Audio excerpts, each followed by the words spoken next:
C'est une moto comme celle-ci qui circulait route des Bergères, ce matin, sur la commune du Poinçonnet, au lieu-dit d'Etterfort, qui a été victime d'un terrible accident. Il est encore difficile de pouvoir mettre les choses au clair, mais les équipes de TV4 ont pu réaliser une reconstitution en se basant sur les premiers témoignages recueillis. Sur les coups de 10h50, un motard, qui revenait d'Orléans, a voulu éviter une série de bouchons au niveau de la rocade de Châteauroux. C'est alors qu'arrive à contresens un camion, qui, selon les premiers éléments de l'enquête, voulait lui aussi éviter les ralentissements. D'après les dires des riverains, c'est en voulant contourner un chevreuil que le motard se serait déporté sur la chaussée, percutant de plein fouet le chevreuil, puis le camion-citerne.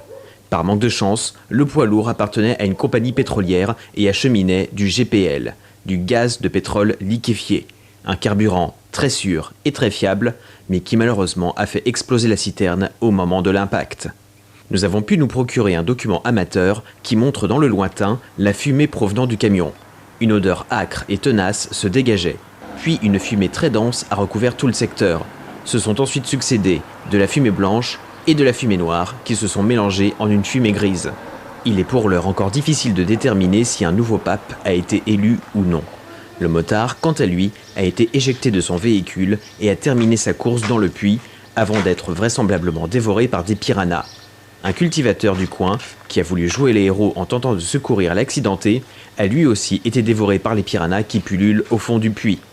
Tout est très vite rentré dans l'ordre grâce aux interventions des équipes de déblayage. Le chevreuil à l'origine de l'accident a été capturé par les gendarmes.